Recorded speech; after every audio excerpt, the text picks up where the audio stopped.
guys, it's me again, Maria. In this video, I would like to share to you guys one of my favorite tools inside of TubeBuddy, which is the AI tools. Download the TubeBuddy and install it for free.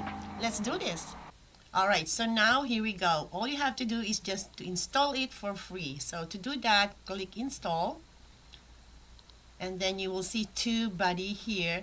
You can just click this one and install it to your Chrome. Since I already installed it, it's already on my Chrome, so all you're gonna do is just to install it to your computer for free. Alright, so once you install your TubeBuddy extension into your computer, when you open your channel, then you will see here, just click this one and it will show you all of the features that you can check. One of my favorite here is my analytics. You can check this, guys, to see how your channel goes. This really helps you a lot, guys.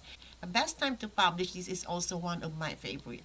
You can explore the keywords over here, guys, and you can also click the website tools, guys, for you to to use all of these tools. So take a look, guys, and install it for free.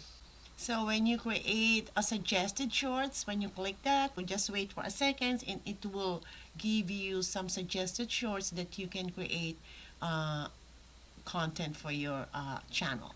So there you go. This is a suggested video for me to create short videos for this. These are all my videos that I make that I need to create a short for this, which is the best, suggestions. Now, what are you waiting for, guys? Go ahead and install TubeBuddy and create a suggested short videos for your videos using TubeBuddy AI tools. Thank you so much, guys, for watching, and I'll see you next time. Bye for now.